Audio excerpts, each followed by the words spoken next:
play it from the shadows, I guess.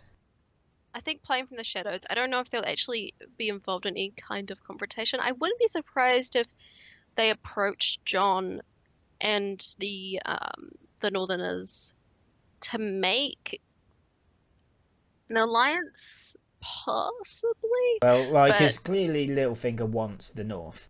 He wants to. Yes. He wants Winterfell for himself, and obviously Jon and Sansa are going to let. Well, his entire plan is to. Well, this is what I assume and kind of seeing is his end goal is to marry Sansa in some respect, and be there with her, and him be the Warden of the North, to whoever. He's kind of hedging his bets a lot with the Lannisters. So yeah. Yeah, true. So you think they'll maybe try and make an alliance? Quite possibly. We'll give you all of our soldiers so that you have the numerical advantage over the Bolton army, providing that Sansa nobs me. Pretty much. I think that might be his end goal, because as I was saying at the wall, like, there was clearly a disadvantage in terms of men. Like, the Wildings is about 2,000 of them that can fight. Maybe some Northerners will still fight for them, but there's still going to be a disadvantage to the Boltons, who will probably have, if there's going to be a large scale attack, might have some reinforcements in terms of people who are not very much loyal to the Starks or did not like them very much. Even the Walder Frey and things like that. So shall we go over the King's Landing bits and pieces? Yep. Let's go into so the most of it was focused kind of around Marjorie, I guess, at the focal point. We saw her properly for the first time this season. Seen her in her cage a little bit, but she had her first proper scene. She gets to see her brother, and it's clearly that High Sparrow get them to sort of. They probably don't want to admit to. Yeah, and even because interestingly enough, Cersei's whole thing was kind of admitting that she had slept with her cousin, whereas they actually haven't done anything technically wrong, which is interesting. I mean, maybe some kind of wheeling and dealing. I guess he's sleeping with me, and so that's probably against the High Sparrow and the faith. Well, her brother is gay, and she concealed the fact that he was gay. I think that's that's what they want them. Yeah. Yes, but her brother Loras he's had enough, and he just wants to give in and confess, and she says no, people will help us, don't give up, kind of be strong. Yeah. And then we see there's a small council meeting. Lady Olenna's back, probably my favourite character in Game of Thrones, to be honest. And she comes to some kind of an uneasy. Yeah. They hate each other. There's no secret of it, but they said, "I don't want my atonement walk." She's paraded naked through the streets. So we're gonna. Cersei knows, because Tommen tells her basically what the High Sparrow's plan is to do that, and it's Cersei, even though Cersei doesn't like Marjorie very much, she knows that if her son's wife does that, it weakens her son's position of power. It can happen to the Queen. It can happen to anyone. Pretty much, even the King. So yeah, and we found out a little bit about the Sparrow as well. He has a scene with Marjorie, and he tells her kind of his backstory, how he used to be quite wealthy. He was well to do with good business, and then he decided to jack it all in. What he is now, I guess.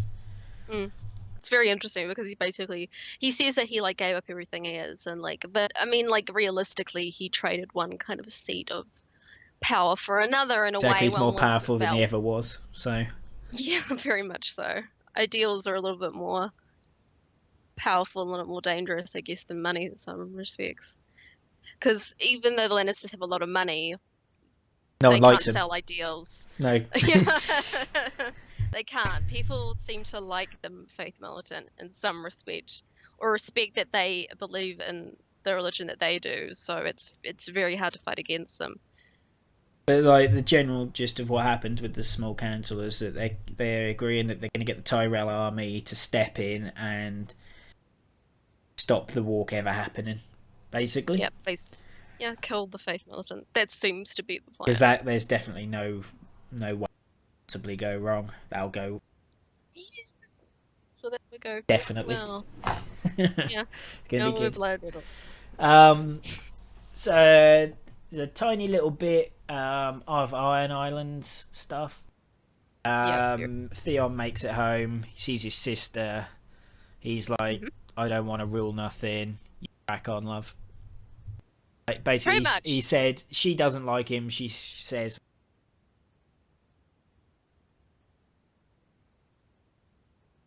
yeah. Yeah. He wants to be at peace, it seems. Can't blame him. He's had his knob chopped off. Yeah. Bad enough. He's had a tough time. So I think he's going to help his sister out. Yeah. She wants to rule the Iron Islands, and he's dead, and their brothers, usurp it, I guess.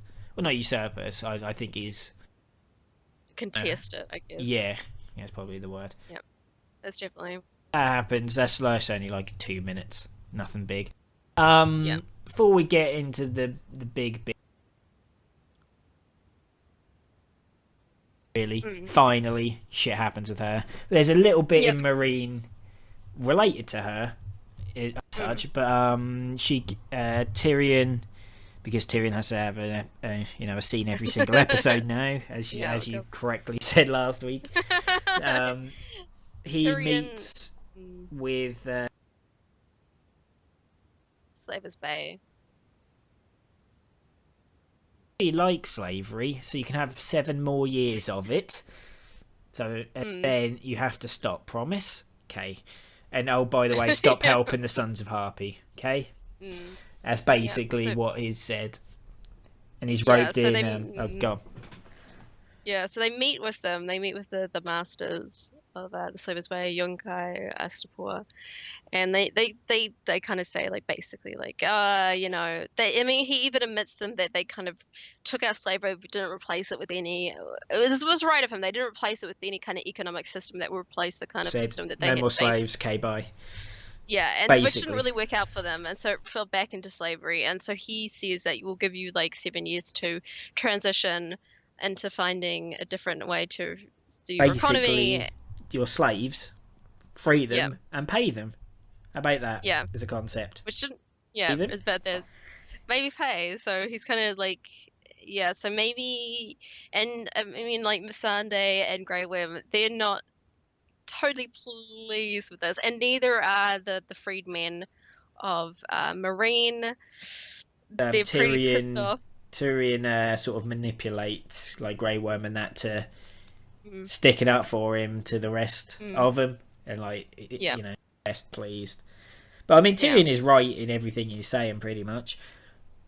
Yeah, as usual, he is. But because he knows that if he doesn't make them happy to a certain extent, that they're doomed. Like, it won't be too long before they'll be attacking the Great Pyramid and killing them all, and so they've got to make some kind of deal.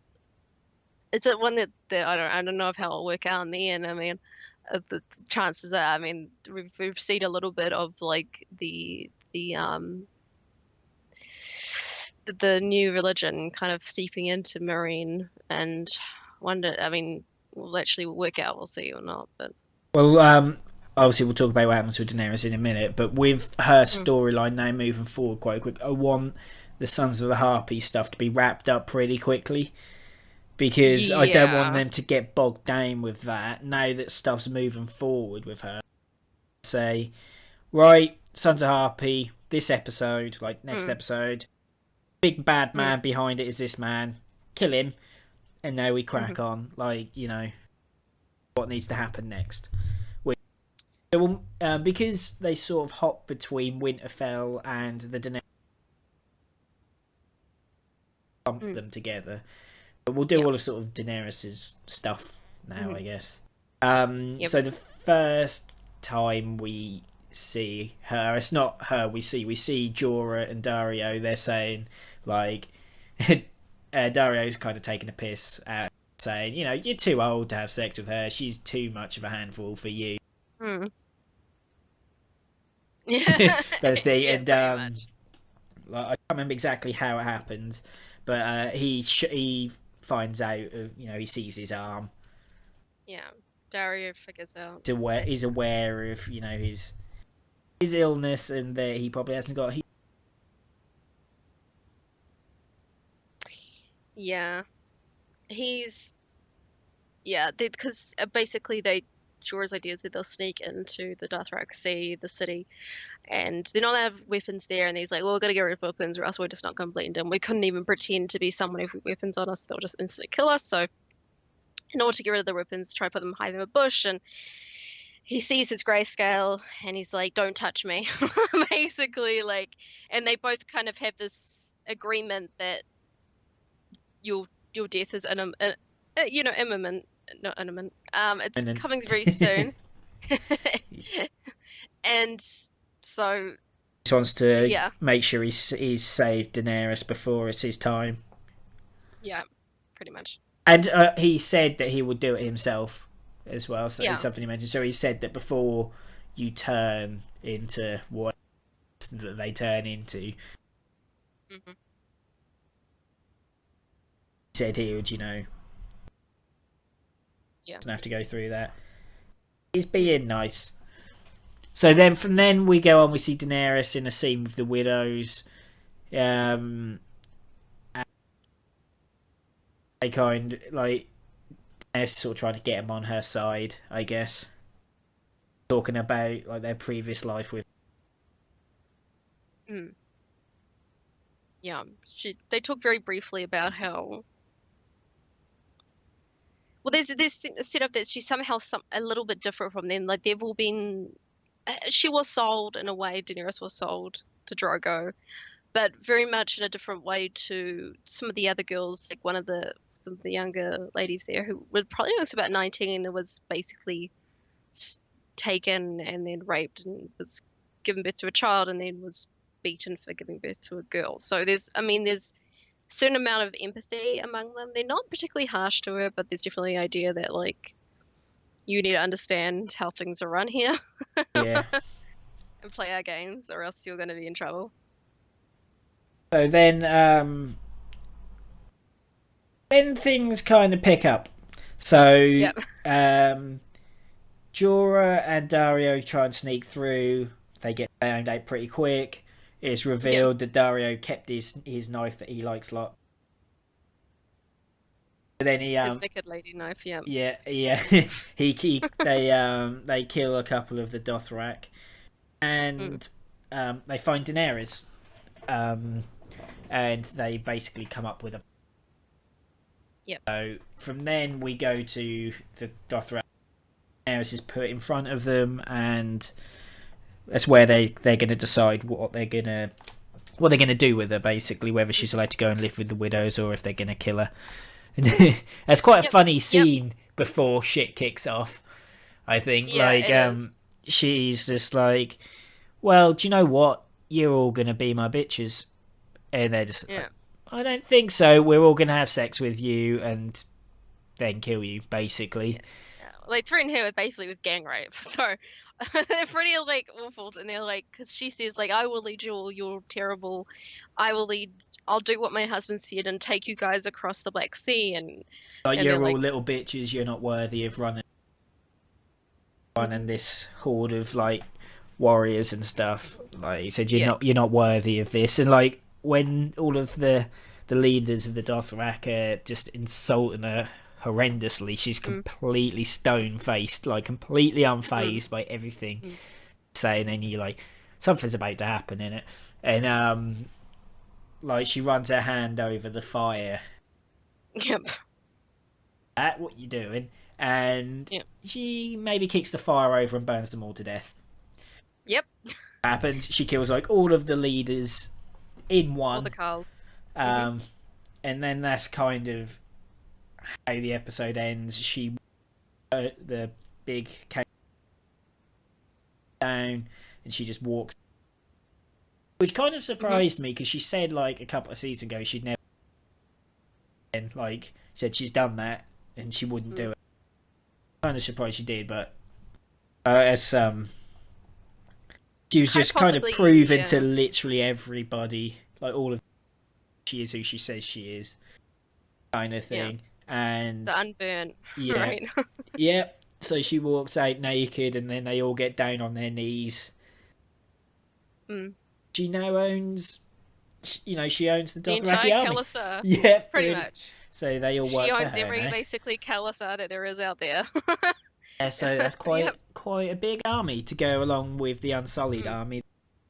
So pretty much. Quite interested to see how they work together. Because they're somewhat close to one another, because it only took Jorah and Daario maybe a week or two to get to her. And then, because I was interested to see in the beginning of every episode, they show you the map of Westeros and how close they are. Meereen and the Dothraki, Vast, because they're in Vast Dothrak, which was the main city centre. I mean, like, they're very close. They're not too far away. And there is talk that, that the Slavers by Masters were trying to get they were trying to get the Khals and their Khalasar to fight for them, to take, kill Daenerys of the city and like help them take back Meereen and like Yunkai and that stuff were being taken back. And they kind of said, screw you. I mean, yeah, that's kind of late now. She's got all of them behind her, very much so. So that's quite exciting. They still don't have any ships, though. They all got burnt. No.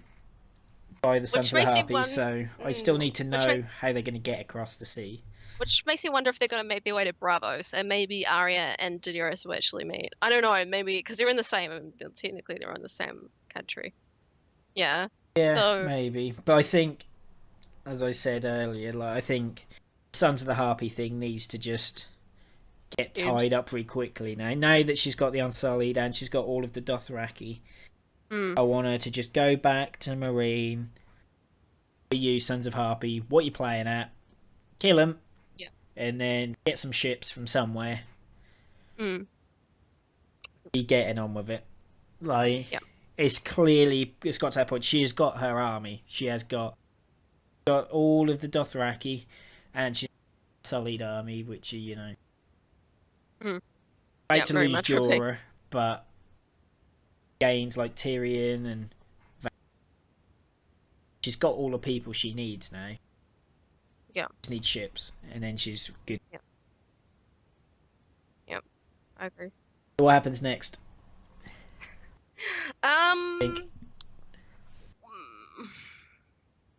I reckon that we'll probably have build up to the upcoming battle, which will take place over probably a couple of more episodes in terms of making alliances. Yeah, because they'll probably have the battle in episode 9, so we've got at least 5 more episodes. So I think they might have the battle a bit earlier this season. You think so? Yeah, I think it might be like episode 7 maybe, just because there's so many storylines going on at the minute. Get these storylines moving forward, and I think that Winterfell thing, they can't just keep palming it off. I think. Yeah, because technically Ramsay is got nothing really to do other than that right now. That's it. I mean, he doesn't really have to convince anyone else to fight for him. He has enough army. Yeah, so maybe one episode of gathering the army together, an episode, have Peter and Jon meeting and saying, this is what's going to happen, I'm going to knob Sansa and give you my army, okay? Yeah. And then we get the battle the following episode. Yeah. I'd be interested to see what the interaction between Peter and Sansa is, because she hasn't seen him since he handed her over. and Ramsay brutally raped her and did horrible things to her and other people. So I don't know how that interaction would be. I wouldn't half surprise me if Sansa decided that she wanted to kill Littlefinger and, I don't know, somehow make an alliance between her and Lord Aaron and convince him, because they do know each. If she killed Littlefinger, there's no way they'd ally, I don't think. You to be sure? honest, Because they do know of how each other. much. They are Yeah, cousins. true. But she stood on his little snow. Stood on a snow thing of Winterfell. Yeah, that is true. No, he didn't. I don't think they like because of how much he idolizes Littlefinger. If they killed off Littlefinger, Okay. unless they spun it, I guess, to say that he died in battle, and you know, I'm sorry. Let's be friends. You know, yeah, maybe. I'm hoping next episode they just wrap. Yeah, All that stuff I want that all just sort of wrapped up. I'm hoping that doesn't last the entirety of the season. I can see it happening because I think the way they pay Game of Thrones. I can see them spending the entire season wrapping that up and sorting out ships, and then that'll be how they finish the season as them, like the Dothraki stepping on a boat or something. God. Yeah, that would be. See it happening like that, but that's not what. No, I don't want that either. Any other thoughts of the episode? I don't think so. I thought it was very well written, conceived of. Last week. I was very impressed by the writing. I feel like there wasn't like a down point in the episode, which was really nice. Wasn't a bad scene.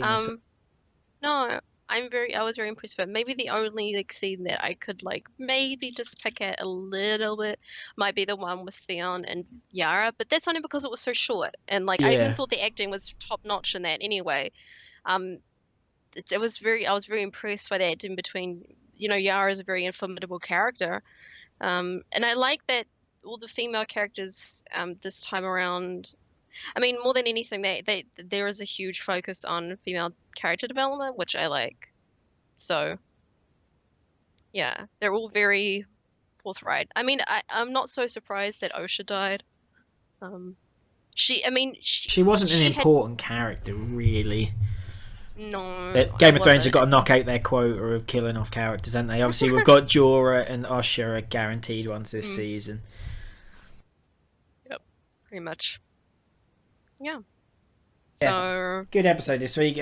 Considerably better than last week. After sort of bitching that it needs to get a shift on, it got a shift on. I just hope it continues momentum, and then. I hope not. I hope we don't slow down. We're going in good direction. If they just need to keep going in this direction. You know what's looming, don't good you? Right now. You know what we haven't seen for a couple of weeks. I know. Dawn. It's gonna happen. No, don't say it. I hate it so much. I hate it so much. It's coming though, as we can't avoid it. But there is nothing interesting. Okay, this is just my own. I can't stand. I mean, like, look how much better the show is without Dawn. Like, look how much good stuff is happening. Like, the sisters, they join up with Jon. They stab a couple of people. They stab Ramsay. They go and stab Cersei, and then they bugger off, never to be heard from again. Probably. Done. Maybe. Don't need him anymore. Wardens of the South, yeah. I don't want to see him come back, really. Yeah, I don't want to either. I'm just done with them. Yeah, we're rambling a bit, so we should probably wrap up here. Yep. Thanks everybody for watching this show. If you had any thoughts of the episode yourself that we didn't touch on, put them in the comments. Let us know what. We will be back next week with episode 5. So thanks again for watching, and we'll see you all soon.